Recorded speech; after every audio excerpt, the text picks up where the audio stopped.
Goeiemôre gemeente. Baie welkom by ons erediens. Genade, barmhartigheid en vrede word ryklik geskenk van God ons Vader en ons Here Jesus Christus deur die kragtige werking van die Heilige Gees. Amen.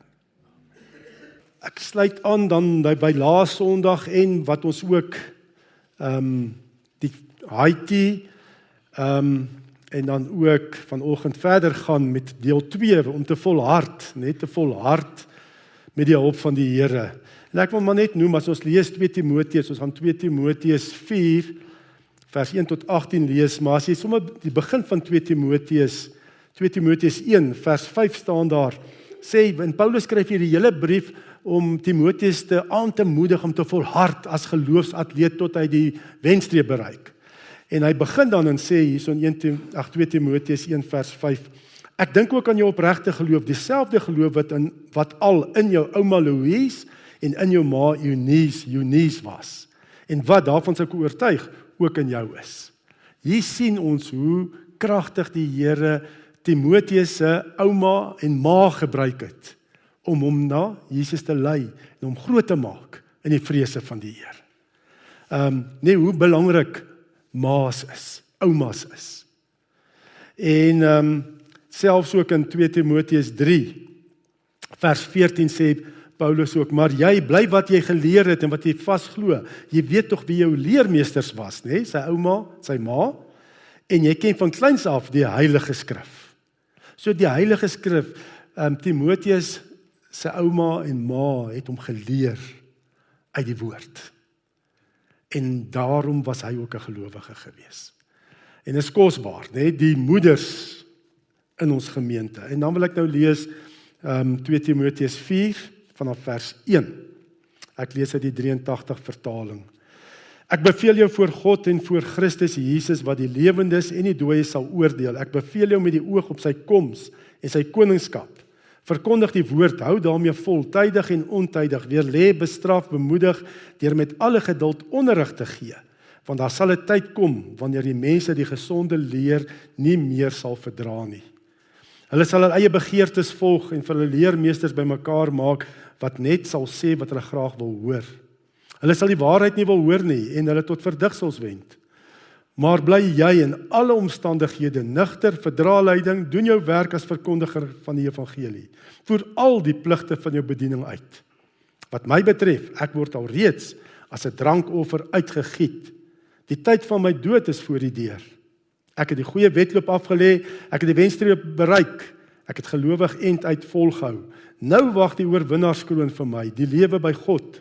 Op die dag dat hy weer kom, sal die Here, die regverdige regter, dit vir my gee, en nie net vir my nie, maar ook vir almal wat met verlange uitsien na sy koms. Dis veral hierdie vers 6 tot 8 waarop ons gaan fokus. Maar in vers 9, probeer so gou moontlik na my toe kom, want Demas het die teenswoordige wêreld lief gekry en my verlaat, en na Thessalonika vertrek. Crescens is na Galasië en Titus na Dalmasie toe. Net Lukas is by my, gaan haal vir Markus en vir hom saam met jou, want hy kan my tot groot diens wees. Tychicus het ek na Efese toe gestuur. As jy kom, moet jy die reismantel saambring wat ek by Carpus en Troas laat bly het. En ook die boeke vir al die perkamente. Alexander, die kopersmid, het my baie kwaad aangedoen. Maar mag die Here hom vergeld vir wat hy gedoen het. Jy moet ook vir hom op jou hoede wees, want hy het ons prediking heftig teengewerk. Toe ek my die eerste keer voor die hof moes verdedig, het niemand my bygestaan nie. Almal het my in die steek gelaat. Maar God hulle dit nie toereken nie. Maar die Here het my bygestaan en my krag gegee, so deur my die prediking tot sy volle reg kon kom en al die heidene nasies dit kon hoor. En ek is uit die bek van die leeu gered. Die Here sal my red van elke onheil en my behoue in sy hemelse koninkryk bring. Aan hom kom toe die eer tot in alle ewigheid. Amen. Ja, soos laas Sondag gepraat het en gehoor het uit God se woord, en nou ook hier gelees het, die lewe van 'n gelowige word vergelyk met 'n wedloop. En ons praat nie net van 'n sprint nie, weet 'n 100 meter wedloop nie, dis eerder 'n maraton wat van jou uithou vermoë vra om aan te hou, nie moedeloos te raak, nie moeg te word nie, maar aan te hou. Want daar is sekere mense wat moeg word, nê? Sekere mense, die omstandighede is te moeilik, is te moeilik om by die werk 'n gelowige te wees, Jesus te bely. Kyk net wat gebeur, nee, kyk gebeur wat in ons land. Dalk is daar siekte wat in jou familie is, vir jouself dalk. Jou werk lyk nie goed nie. Jy kan so fokus op die goed, dan word jy moedeloos. En jy dink is nie jy moet te werk nie. Wat help dit om 'n Christen te wees? En jy kan uitval, op die kantlyn gaan sit, soos wat met Demas gebeur het, wat ons hier gelees het, wat die teenswoordige wêreld lief gekry het. Nee? So dit gaan nie oor hoe jy begin nie. En dalk is jy van ons wat nou eers begin. Nee, nou eers absoluut jouself oorgegee aan die Here, nee, en jy wil nou hierdie geloofswedloop hardloop. Dis belangrik om te begin, nee, natuurlik, maar dit alles hang nie af hoe jy begin nie, maar hoe jy eindig. Dis die belangrike ding. Gaan jy volhard tot die einde toe? Of gaan jy ook maar uitval? Sê ag, nee, ek weet nie. Jy nie of dit moet te werd is nie. En Paulus bemoedig Timoteus nie. Hy sê in 2 Timoteus 4 vers 5, maar bly jy in alle omstandighede nugter, verdra lyding, doen jou werk as verkondiger van die evangelie, voer al die pligte van jou bediening uit. En laas keer het ons gesien ook, Paulus het ook 'n sleutel gegee hoe jy kan volhard. En dit is om met insig te lewe, nee, om te weet waaroor gaan jou lewe. Om jou omstandighede te kyk uit geloofsoë. Wat is God se plan en doel met my lewe? Paulus byvoorbeeld hier geweet, nê, hy sê hy weet dis die einde. Hy is nie tronk. En hy lyk my is ter dood veroordeel omdat hy Jesus verkondig het. En hy weet ook nou, hoor jy, dis my einde, want ek word al reeds as 'n drankoffer uitgegiet. En die tyd van my heengaan is naby. Ander plekke in die Bybel lees ons wat Paulus sê, nee, ons gaan nie doodgaan nie, nê? Toe hy as 'n gevangene op 'n skip was op pad Rome toe en daar's 'n groot storm vir 'n paar dae op die see en almal is moedeloos en dink hulle gaan vergaan, dan sê Paulus, nee, die Here het met my gepraat, ek moet nog voor die keiser verskyn. Ons gaan nie doodgaan nie, ons gaan op 'n eiland uitspoel en hulle het op Malta uitgespoel. So hy het met insig gelewe, hy het geweet waaroor gaan sy omstandighede. En hy het geweet wat God se plan en doele met hom is. En dan kan jy volhard. Jy's nie net hier om net elke dag te oorleef nie. Jy's nie hier net om te leef van naweek na naweek. Jy kan nie wag dat die naweek weer aanbreek. Jy weet môre nou weer blou maandag. Net deur hierdie week kom as dit weer naweek. Jy's nie hier net om te leef vir vakansie na vakansie na vakansie nie. Jy gaan dit nie maak nie. Jy moet weet, jy moet met insig lewe oor die omstandighede. Jy moet weet wat God se doel en plan met jou lewe is en wat is die spesifieke geloofswedloop wat jy moet hardloop. Want die een sin is dieselfde as die ander nie. Nee, God, jou geloofswedloop is anderster as myne. Vir die persoon langs of links van jou. Jy moet net weet. Dan sal jy kan volhard, dan gaan die lewe sin maak. Dan gaan jy weet waaroor dit gaan. Jy gaan nie heen weer geslinger word deur jou omstandighede nie. Nee, jy gaan nie onder omstandig wees, jy gaan bo omstandig. Hoe gaan dit met jou? Nee, onder omstandighede goed. Nee, ons is bo omstandighede in Christus. En daarom, kom ons kyk weer verdere riglyne hoe om te volhard. Nou geweet jy moet met insig lewe, weet wat God se plan en doel is, maar nou moet jy weet hoe jy moet volhard te midde van uitdagings. Daar gaan uitdagings wees. Jesus het ook vir sy disippels gesê, in hierdie lewe gaan julle dit moeilik hê. As hulle my vervolg het, julle leier, gaan hulle julle ook vervolg. Nou as jy alle uitdagings nê wat die lewe na jou toe gooi, hoe kan jy volhard met God se hulp? En Paulus praat van hy's baie te nagekom in die lewe. Dis nie net teorie nie, hy sit nie as 'n teoloog daar in sy studeerkamer en skryf net teoreties, teologies hoe jy moet volhard nie. Hy het lewenservaring gehad. Hy het dit deurgegaan. Dis kragtiger as net kopkennis, nê? Ons praat van dit moet hier wees, ervaringskennis.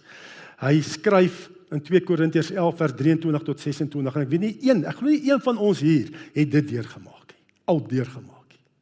Hy sê ek het harder gewerk, ek was meer in die tronk, ek is meer dikwels geslaan, ek was dikwels in doodsgevaar. 5 maal het ek van die Jode die gebruikelike straf van 39 houe gekry. 3 maal het ek lyfstraf gekry. En 1 maal is ek met klippe gegooi. Hulle het gedink hy's dood. 3 maal het ek skipbreek gelei en 1 maal het ek dag en nag in die oop see deurgebring. Ek was dikwels op reis en in gevaar. Hy praat uit ervaring uit. Dis nie net leë woorde en elke donker wolk het 'n silwer randjie nie. Hy weet waaroor gaan dit. En ja, hy is in die tronk ter dood veroordeel waar hy hierdie brief skryf. Demas het hom verlaat. Alexander, het hom die kopersmid het hom baie kwaad aangedoen. Almal het hom nie steek gelaat toe hy daar voor die regters moes verskyn, maar God het hom gehelp, sê hy. God het my gered uit die bek van die leeu. God het hom nooit verlaat of in die steek gelaat nie. Die Here het hom gehelp. Vers 17 en 18 van 2 Timoteus 4. En dan sê hy, hoe kon hy dit deurgemaak het ook, Ons lees in Romeine 8, vers 35 tot 39.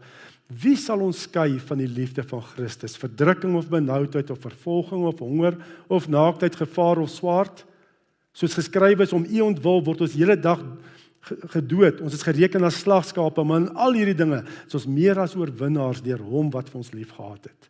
Want ek is verseker dat geen dood of lewe of engele of owerhede of magte of teenwoordig of toekomende dinge of kragte of hoogte of diepte of enigiets anders nie skepsel sal ons kan skei van die liefde van God wat daar is in Christus Jesus ons Here nie.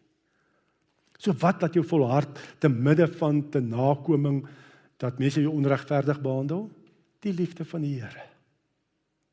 Die liefde van die Here gee my die krag om aan te gaan, om hierdie houe te kan hanteer. Ons het gesing ook net nou Psalm 63 vers 4. Ek soek U, o God, my God. Met ook so herhaal het in die gebed. Dan staan daar, U troue liefde is meer werd as die lewe. Daarom sal ek U prys. God se liefde in jou lewe is baie meer werd as hierdie aardse lewe. Jy weet, ek is eerder in 'n krot met God se liefde as wat ek in Sandton is sonder die God se liefde. Is meer werd. Ek weet ook klaagliedere, Jeremia se klaagliedere sê hy ook, klaagliedere 3, vers 18, ek het gedink dit sla met my hoop op die Here. Die gedagte aan my ellende en vreemdelingskap is gal en gif vir my. As ek daaroor nadink, draai my gedagtes vas, maar dan sê hy, maar dit sal ek ter harte neem, en om hierdie rede bly ek hoop, deur die liefde van die Here het ons nie vergaan nie. Daar's geen einde aan sy ontferming nie. Dit is elke môre nuut. Die liefde van God die Vader. En dit is ook wat mense ervaar met die oorwinnaars naweek. Skielik is daar meer 'n openheid omdat God se liefde oor jou kan spoel. En dit maak hierdie lewe die moeite werd. Dit gee vir mens krag om aan te gaan. God se oneindige liefde in Christus. Niks kan my van sy liefde skei nie. Ek kan baie dinge in hierdie lewe verloor. Een ding wat ek nie kan verloor in Christus, en dit is sy liefde, God die Vader se liefde. Maak jou hart oop daarvoor.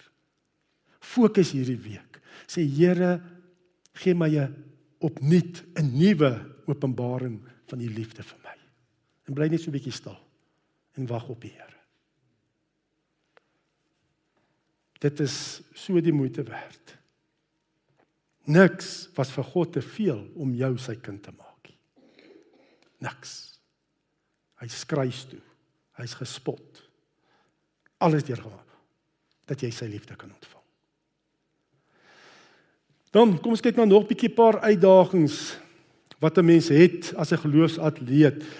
Daar's kompetisie. Julle weet as jy 'n wedloop hardloop, dis net die wenner wat die prys kry. Daar's kompetisie in jou geloofswedloop ook. En daar's ander ouens in die wêreld wat saam met jou wil hardloop. En jy moet pas op, hulle wil jou pootjie, dat jy nie gaan tot die eindwenstreep bereik nie. Daar is kompetisie.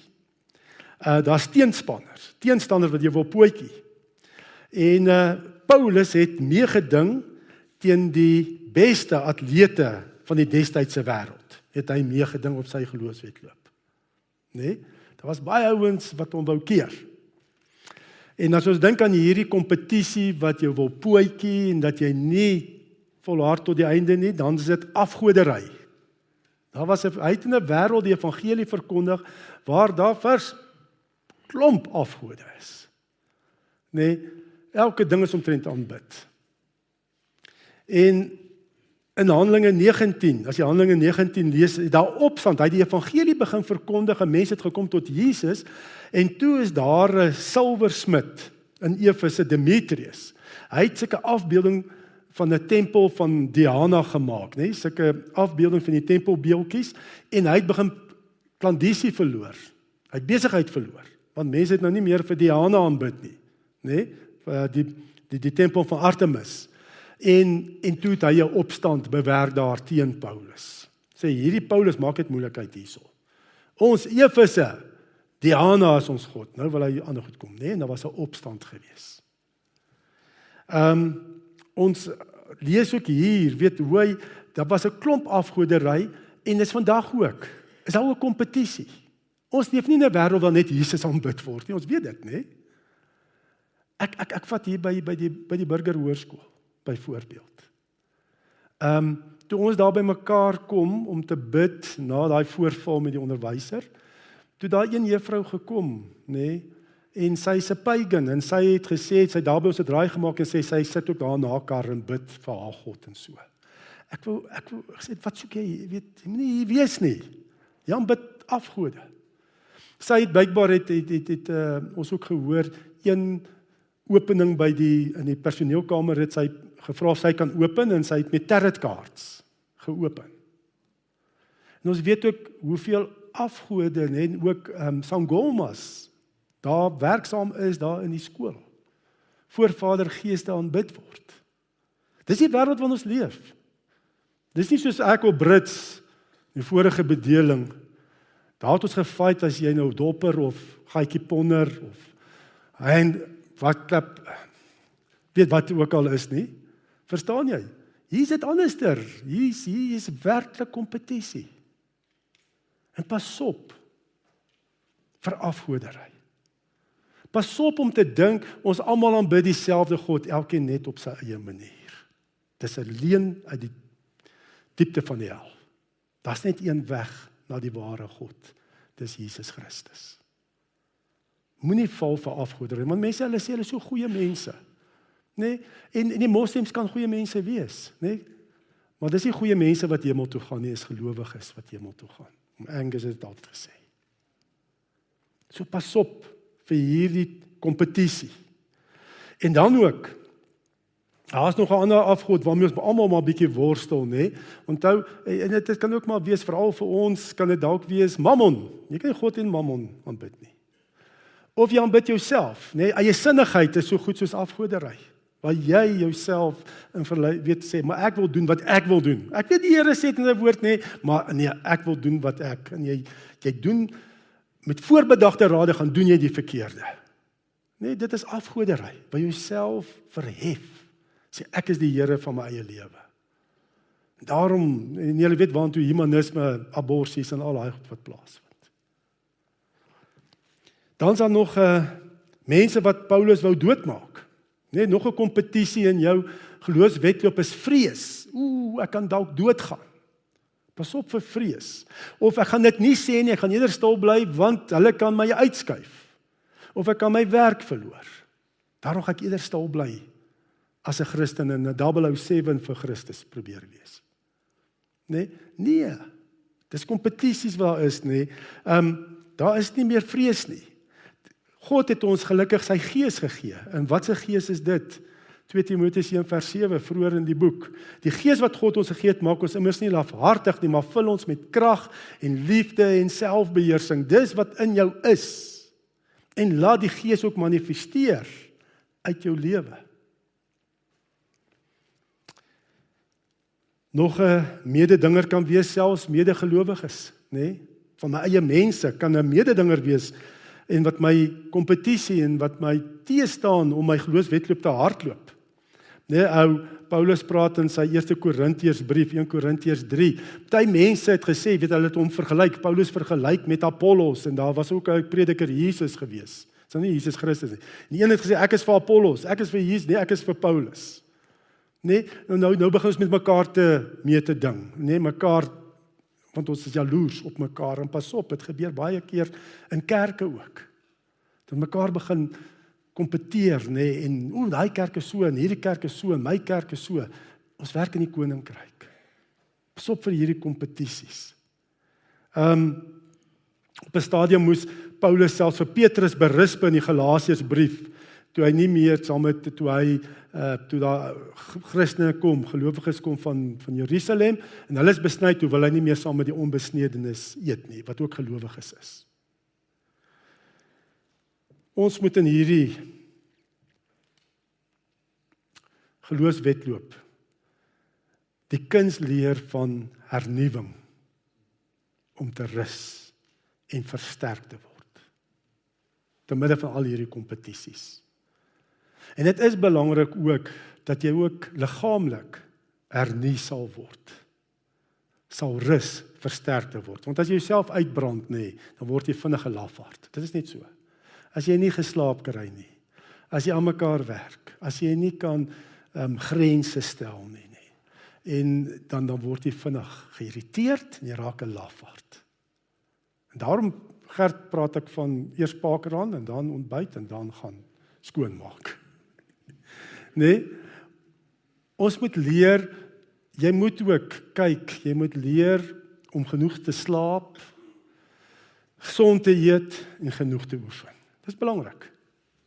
Maar die eintlike hernuwing is geestelik, Want Paulus sê in 1 Timoteus 4 vers 8, om jou liggaam te oefen het wel 'n bietjie waarde, maar om in toewyding aan God te lewe het aan alle opsigte groot waarde, want dit bevat 'n belofte van lewe vir nou en die toekoms.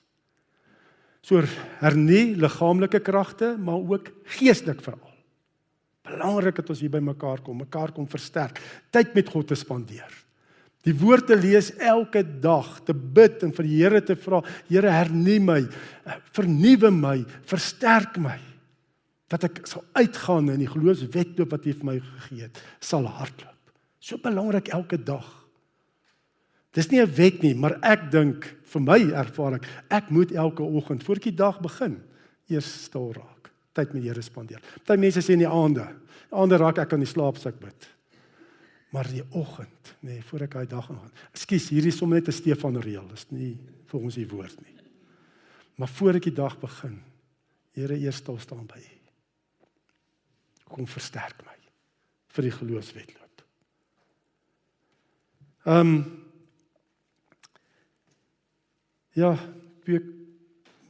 Om hierdie rede sê hy in 2 Korintiërs 4 vers 16, word ons nie moedeloos nie, al is ons uiterlik besig om te vergaan, innerlik word ons van dag tot dag vernuwe.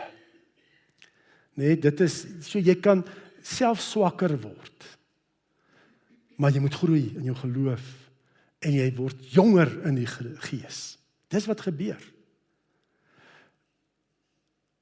Daar is nie, ons wil baie keer dink, ek het nie meer baie krag nie, ek gaan nou maar 'n bietjie terugsit en rus, ook in my geloof. Dis alleen. Jy word nuwer. Wat vir my die wonderlikste troos is, toe my pa oorlede is. Toe hy 'n jong man was in die huis, my pa was streng, ek het nie liefde ervaar nie. Hy wat gesorg, hy het 6 kinders wat hy mooi in plek moes hou. Maar hoe ouer my pa geword het, hoe sagter het hy geword, hoe meer het hy gepraat. In die gees was hy vernuwe, en het hy gegroei. Op stadiums praat ons ook in die Bybel van jong mense in die geloof, Dan praat ons van eintlik kinders in die geloof, jong mense en dan ouers, vaders in die geloof. Jy kan nie vir jare die evangelie hoor, en jy bly 'n kind in die geloof nie. Jy moet groei, vernuwe word. Wat is 'n vader in die geloof? Wat is 'n pa en 'n ma? Jy het 'n nakomeling. Daar's mense wat vanweë jou lewe ook kinders van die Here geword het. Jy's 'n ouer in die geloof. Ons moet groei daarna toe. Dan, wat Paulus ook ervaar het in sy geloofswedloop was, sy geloof is beproef. Net om te volhard te midde van geloof wat beproef en ondermyn word. Ontmoediging. Jou geloof word getoets. Jy moet weet, hierdie lewe is nie 'n gemaksone lewe in die koninkryk nie. Dit is 'n plek om te groei. Jou geloof moet gesuiwer word. Jy moet gevorm word as God se kind. En dit kan swaar wees, maar weet jy, die beloning is soveel groter. As jy so terugkyk in jou lewe en sien, maar hoe die Here my daardeur gedra. Hoe het hy my gevorm om meer en meer te word wie hy wil hê ek moet wees. Dit is lekker. Jy kan ontmoedig word deur jou te fokus op jou omstandighede. Nou D.L. Moody, hy was 'n groot evangelis, in die verlede, Hy sê, hy het nooit gesien dat God mismoedige mense gebruik nie. So as jy mismoedig lewe en jy het nie hoop nie, die Here kan jou nie gebruik nie. En mismoedigheid is die teenoorgestel as geloof. Praat van om mismoedig te wees. Ek moet begin na my lewe kyk, nie uit my vleeslike oë nie, maar uit die geloofsoë. Wat is God se plan en doel met dit wat my gebeur het? Hierdie slegte ding wat ek moet hanteer, hierdie besluite wat ek moet neem. Wat is God se wil en plan? Paulus sê in Galasiërs 6 vers 9, laat ons dan nie moeg word om goed te doen nie, want as ons nie verslap nie, sal ons op 'n bestemde tyd ook die oes insamel. So ook in moeilike omstandighede bly goed doen. Want jy saai, jy's besig om te plant. Net soos wat jy mielies of koring plant. En hoekom moet jy bly goed doen? Want die oes is soveel groter. As jy volhard het en te sê in die geloofsoë, weet ek die Here laat alles ten goeie meewerk, ook die seer wat ek nou deurgaan, God gaan dit gebruik. En plant in daai moeilike tyd.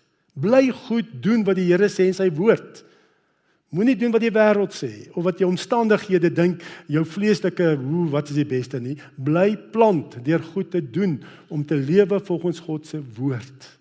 Want daar's 'n oes wat kom, wat groter is.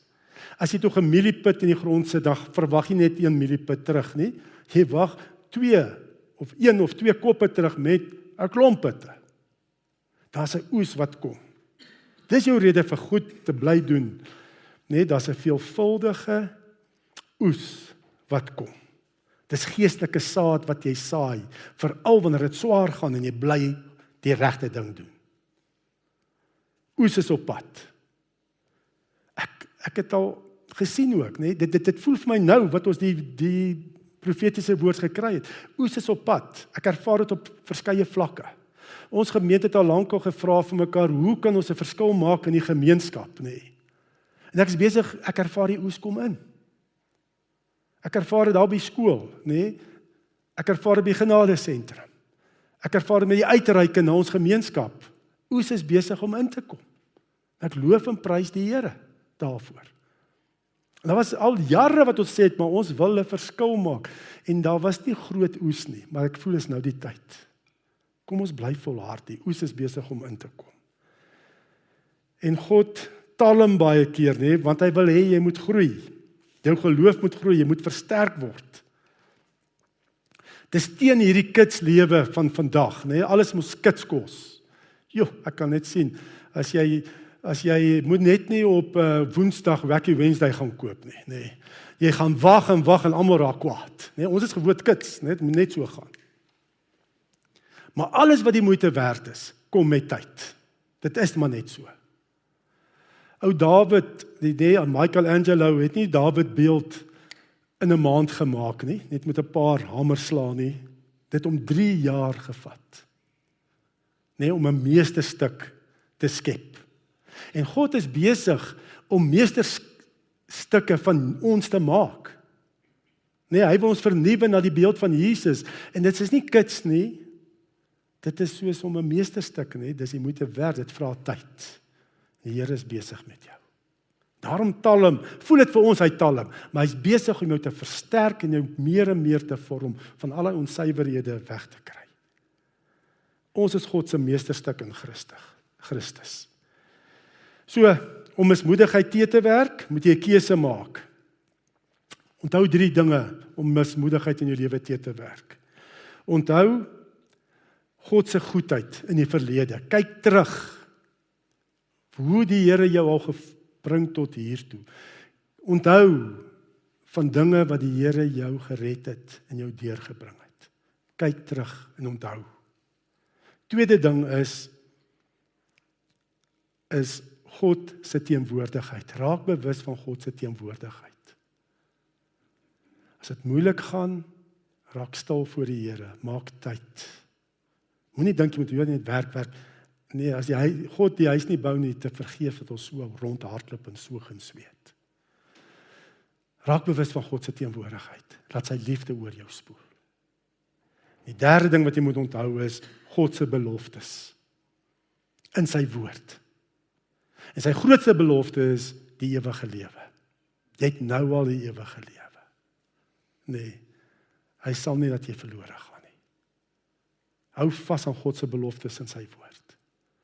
Vra vir 'n spesifieke belofte uit sy woord vir jou omstandighede. En weet, daar's 'n ewige lewe wat wag. Wat nie net wag nie, nou het, maar wat in volmaaktheid wag na my aardse dood. Nou, so verander jou fokus, nê? Verander jou fokus en moenie meer so kyk na jou omstandighede nie. Maar kyk en herinner jouself God se goedheid in die verlede tot nou, sy teenwoordigheid en sy beloftes. Ek lees hierdie getuienis van Horati Spafford. Horati Spafford. Ek hoop ek spreek sy naam reg uit, maar julle sal vinnig herken die lied wat ons ook nou nog vandag sing. Dit is in die 1800s was hy 'n sakeman, 'n suksesvolle Christen sakeman, hierdie Horati Spafford. En hy en sy gesin sou gaan van Amerika af, sou hulle gegaan het Europa toe, Engeland toe vir 'n vakansie, maar hy was so besig en vasgevang in sy besigheid dat hy so lank sy vrou en kinders, hy het net 4 dogters gehad, dat hy hulle so lank vooruit gestuur het om so lank te gaan. Hy kom agterna en hulle is met die boot weg en op pad was daar 'n groot tragedie gewees. Die skip het in 'n ysberg gestamp en gesink en sy 4 dogters het verdrink, maar sy vrou het dit gemaak. En toe sy nou op die einde in Europa kom, toe sy nou vir hom terug laat weet, kom so gou as moontlik, dit het gebeur, ons kinders is oorlede. En hy het met 'n swaar hart op 'n skip geklim en oor die Atlantiese Oseaan gevaar en toe op die plek kom waar hy al verstaan waar sy kinders oorlede is, verdrink het, waar die skip nou die ysberg getref het, toe het hy hierdie gebid en hy het hierdie gebed gebid. When peace like a river attendeth my way, when sorrows like sea billows roll, whatever my lot, thou hast taught me to say, it is well with my soul. Nee, ons ken daai lied, nee, ons sing dit baie keer. It is well with my soul. En dit kan net gebeur as jy jou fokus van die omstandighede afval en op God te sit. Te sê, it is well with my soul. En daarom, dink ook, as jy geliefd aan die dood afgesterf het, en was 'n gelowige gewees, dink aan die wenstreep, die beloning. En dis hoekom ons bly doen wat ons doen hier, en bly om die evangelie te verkondig. Want daar's 'n wenstreep. Dis 'n oorwinnaarskroon wat wag. En dan maak dit alles die moeite werd. En dit is swaar vir my, want my geliefde het al gesterf, maar ek weet, daai geliefde al reeds die oorwinnaarskroon ontvang. Ek is ook op pad. It is well with my soul. So, 2 Timoteus 4 vers 6 tot 8, want ek word al reeds as 'n drankoffer uitgegiet, en die tyd van my heengaan is naby. Ek het die goeie stryd gestry, ek het die wedloop volëindig, ek het die geloof behou, verder is my weggelê die kroon van die geregtigheid, wat die Here, die regverdige regter, my in die dag sal gee. En nie aan my alleen nie, maar ook aan almal wat sy verskyning liefgehad het. Nee, daar's 'n oorwinnaarskroon, wat wag op ons, wat volhard. Nie hoe jy begin nie, hoe jy eindig. So belangrik. Hou aan, want it is well with my soul. En gister, my skoonsister plaas op ons familiegroep WhatsApp, dis nou my ouer broer wat oorlede is, hy was 60 gewees aan kanker, julle weet, die meeste weet daarvan, my ouer broer Chris wat oorlede is, en sy vrou, plaas op ons familiegroep, dat sy hom mis. En ek reageer toe ook, ek mis ook, ons het uitgepraat oor afroud en kamp en al daai goeters en so. En op die einde toe vertel sy vir my net, dat, nou hy was staande mag vir 'n lang ruk staande mag by 7 Met. Onthou Gerko was mos ook, hy was ook van 7 Met en so. En hy ondersteun die valskermmagte en die spesmagte. En my broer het baie gespring, valskerm gespring. En hy het ook die Heilou kursus gedoen saam met 'n bevelvoerder van 7 Met. Het hulle die Heilou kursus gedoen. En hierdie bevelvoerder was natuurlik nou afgetree, kolonel, stuur vir haar 'n boodskap en sê, Chris, het ons net vooruit gegaan om saam met ons grootste vriend, ons oudste broer, die DZ in die hemel te gaan voorberei, sodat ons almal veilig daar kan land. Dis nou valskermterme. DZ is dropping zone. En my broer het net as oorwinnaar nou al reeds, hy's daar op die hemelse DZ, en hy die dropping zone gaan voorberei. Soos vir hom, daai bevelvoerder. Nou die ou was, kyk, daai bevelvoerder, hy was by 3-2 en hy operateur gekwalifiseer rekkie, maar hy weet, en dis my great, wat 'n nalatenskap, as ek dit so kan stel. Dit kyk na my broer en sê, hy die oorwinnaarskroon, en hy het gaan help voorberei. En dis die troos, en dis hoekom ons aangaan. Nee, ons kan baie dinge in hierdie lewe verloor. Jy kan jou gesondheid verloor. Jy kan 'n geliefde verloor. Jy kan jou werk verloor. Baie dinge kan jy verloor. Maar een ding wat jy nie kan verloor nie. En dis die liefde van God in Christus. En daarmee sal ons volhard tot die einde. Amen. Ontvang die seën van die Here. Die genade van ons Here Jesus Christus en die liefde van God die Vader en die gemeenskap van die Heilige Gees sal by ons elkeen wees en bly. Amen.